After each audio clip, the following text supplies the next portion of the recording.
জানেন আপনি যখন মারা যাবেন মুনকার নকির আসার আগে আরেকটা ফেরেশতা কবরে আসবে, যার নাম রুমন।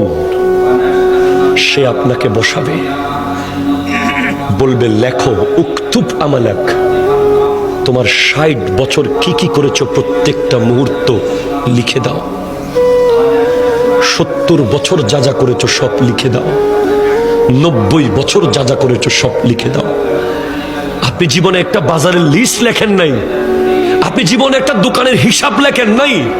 আপনি ট্যালেন্ট ছাত্র ছিলেন, শুধু লিখতে বিরক্ত লাগে বলে আপনি ফার্স্ট ক্লাস পান নাই কলেজে, ইউনিভার্সিটিতে। আপনাকে ৬০ বছরের লেখা লিখতে হবে। প্রশ্ন করবেন, এই ফেরেশতা কালি কোথায় পাবো এত? বলবে মুখের থুতুকে কালি বানাও। কলম কোথায় পাবো? হাতের আঙ্গুলকে কলম বানাও। কাগজ কোথায় পাবো? গায়ের কাফনকে কাগজ বানাও। লিখে দিতে হবে। নামাজ পড়েছেন, কলম চলবে দ্রুত। রোজা রেখেছেন, কলম স্পিডে চলবে। দান করেছেন, কলম স্পিডে চলবে। মা বাবার খিদমত করেছেন, কলম দ্রুত চলবে। সুদ খেয়েছেন, কলম চলবে না। ঘুষ খেয়েছেন, কলম চলবে না। জুলুম করেছেন, কলম চলবে না। মিথ্যা বলেছেন, কলম চলবে না। নাটক দেখেছেন, কলম চলবে না। বাটপারি করেছেন, কলম চলবে না।